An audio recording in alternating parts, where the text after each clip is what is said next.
Atualmente, a poluição emitida por carros, ônibus e caminhões prejudica e muito o meio ambiente. Segundo um levantamento da Universidade de São Paulo, 63% da poluição vem desses tipos de veículos. E para diminuir todo o estrago disso para o meio ambiente, uma alternativa é a mobilidade urbana sustentável. Em grandes cidades, para fugir do trânsito, o que vale é a criatividade.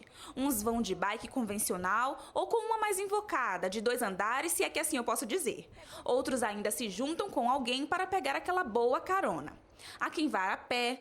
Andar a pé é sim uma alternativa tanto para acabar com o trânsito na cidade, como uma alternativa saudável também. De metrô. Você não pega trânsito, ele também é mais sustentável porque ele não utiliza nenhum combustível fóssil. Ou até de monociclo. Eu escolhi isso pela facilidade da locomoção mesmo. Até para trabalhar eu uso esse monociclo. Tudo é uma questão de mobilidade urbana, só que sustentável. Então hoje as cidades do mundo inteiro estão buscando alternativas ao automóvel, ou seja, metrô, trens, ônibus, carona quando possível e, sobretudo, caminhar, quer dizer, evitar utilizar o automóvel para sair de casa, tentar utilizar formas sustentáveis. A mais sustentável delas é o caminhar. E alternativas como bicicletas públicas e a conexão dessas coisas. E olha que as vantagens da mobilidade urbana sustentável vão muito além de evitar aquele congestionamento. Vai desde bem-estar para a saúde até benefícios para o meio ambiente.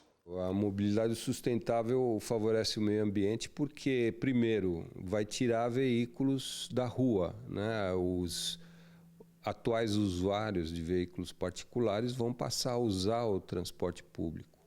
Por outro lado, o transporte público vai parar de usar o diesel para usar um combustível menos agressivo ao meio ambiente, como os biocombustíveis, o biodiesel, o etanol e até a eletricidade, né? Um estudo da Universidade de São Paulo, por exemplo, mostra que mais da metade da poluição da capital paulista vem dos escapamentos de carros, caminhões e ônibus. Mas ainda assim, para o especialista em transporte sustentável da Associação Nacional de Transportes Públicos, Olímpio Álvares, ir de ônibus, de metrô ou qualquer outro meio de transporte coletivo impacta muito menos o meio ambiente. O transporte público é sempre menos poluente, por mais poluente que ele seja. Por exemplo, um ônibus movido a diesel, por mais poluente que ele seja, ele ainda é menos poluente do que um automóvel e até do que uma motocicleta, se você pensar. Sem contar que quanto menos carros nas ruas, menos gastos dos cofres públicos com a manutenção das avenidas, viadutos, túneis. Do outro lado, evitamos o estresse de ficar preso no congestionamento, brigando com o motorista do lado. E quando nós optamos por modos sustentáveis, na verdade nós estamos também ajudando o nosso corpo a funcionar melhor, né? Quando nós caminhamos, quando nós andamos, nos deslocamos de bicicleta. E por falar em bicicleta, André Geraldo Soares, presidente da União de Ciclistas do Brasil, atesta que a bicicleta é uma ótima alternativa como meio de transporte. Boa para o meio ambiente e boa para a saúde. Então, a bicicleta ela auxilia nos transportes de curtas e médias distâncias, desonera os cofres públicos, melhora a saúde, né, e também mais agilidade no deslocamento. E não é coisa só para esportista, não. Com o modelo dobrável da bicicleta, ele mostra que é possível ir para lá e para cá sem problema nenhum. Existem bicicletas para todos os tipos, gostos e necessidades e usos também, né? Essa aqui é uma bicicleta dobrável, ela é muito boa para pequenas e médias distâncias também e ela tem uma facilidade muito grande de porta a porta, inclusive é possível colocar dentro de prédios, de local de trabalho e tal, né? E também a facilidade muito grande de integração com outras modalidades, como metrô, ônibus e também até para quem tem carro, né? Então ela facilmente ela se converte num volume muito pequeno, né? E bastante leve ou relativamente leve, né? Para carregar em curtas distâncias, né? E tem bastante vantagens desse ponto de vista de trazer mais agilidade para a vida diária. Com a Melina foi assim. Há 2 anos ela se cansou do caos do trânsito e percebeu a importância de preservar o meio ambiente. Numa atitude sustentável, ela não pensou 2 vezes. Vou de bike. Primeiro por uma questão de tempo. Efetivamente é mais rápido que outros meios de transporte, São Paulo é muito trânsito, às vezes o metrô, o ônibus é muito lotado.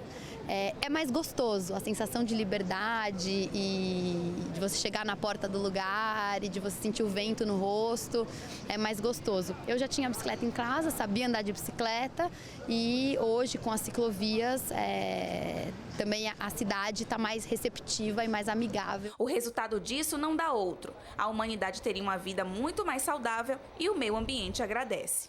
Antes de sair de casa, pense bem se o automóvel vai ser necessário mesmo naquele dia. Pode ser que para uma pequena viagem você possa utilizar outras maneiras. Você possa ir a pé, uma viagem de 1, 2 quilômetros. Você possa ir de bicicleta, no caso de uma bicicleta, uma viagem que tenha de 3 a 5 a 10 quilômetros até. E fazer conexões. Utilizar vários modos de transporte. Você pode fazer um trecho de carro, deixar o carro num ponto e seguir no transporte coletivo. Isso vai ser muito mais saudável para você e vai ser mais saudável também para a sua cidade. Aqui dentro do estúdio, hoje eu recebo 2 convidados. Deixa eu dar uma boa noite aqui para eles. Dr. Marcelo Martins, primeiro, muito obrigado pela companhia. Seja bem-vindo mais uma vez. Priscila Freitas, pela primeira vez com a gente aqui no Jornal do Novo Tempo. Obrigado, Priscila. Prazer falar de um assunto tão gostoso aí, né, que é a sustentabilidade, mobilidade sustentável, né? Pois é, você é planejadora, trabalha na área de planejamento urbano, trata muito desse tipo de assunto. A nossa matéria focou principalmente na mobilidade urbana, tendo em vista a sustentabilidade. Mas para a gente começar a discussão, Priscila, o que é sustentabilidade, que está tão na moda hoje em dia? Perfeito, está tão na moda e todo mundo costuma falar, sustentabilidade eu tenho que mexer com a parte econômica, social e ecológica, né? É interessante falar que no senso comum se fala desses 3 pilares, desses 3 tópicos, mas no conceito mesmo de sustentabilidade a gente tem que pensar no social, no econômico, no ecológico, mas no cultural e no espacial também. Se a gente olhar para esses 5 pilares como um todo e aprofundar em cada um deles, a gente consegue sim chegar numa cidade sustentável. O principal é o social, é a gente mudar esse conceito de ver uma população não do ter, mas sim do ser. É aí que a gente fala que a sustentabilidade ela não vem como um rótulo ou um item a mais a ser colocado nos dia a dia que a gente já tem.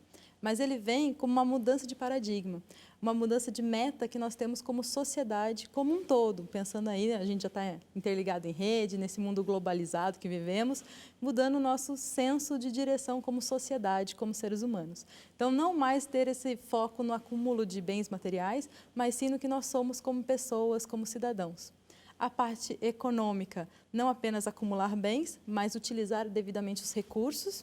Isso já emenda com a parte ecológica, de reaproveitar os resíduos e não gerar tantos resíduos, mas que os resíduos se tornem em recursos. E, por fim, esses 2 últimos pilares, que é o cultural e o espacial. O cultural é a valorização dos diferentes, a valorização de cada cultura e isso ser inserido na dinâmica econômica e na dinâmica da sociedade. E o espacial, que é a gente valorizar ou potencializar os usos das infraestruturas que a gente tem. Então, quando a gente fala em sustentabilidade, não é apenas uma casa sustentável, uma bolsa sustentável, não usar a sustentabilidade como um rótulo, mas a sustentabilidade ela vem com esse grande conceito, como fala José L. da Veiga, né, e outros pensadores, né, como Ignacio Sasaki, nesse sentido de uma mudança de paradigma, nossa mudança de ser como cidade, ser como sociedade. Tem que fazer, seria uma reforma profunda. E aí seria uma boa pergunta para quem sabe a gente tentar discutir aqui, Priscila, porque tendo como base esses conceitos tão profundos a respeito da sustentabilidade, qualquer cidade pode ser sustentável? Pode, desde que, é aí que está a questão. Toda cidade pode e a gente almeja que cheguemos nessa cidade sustentável.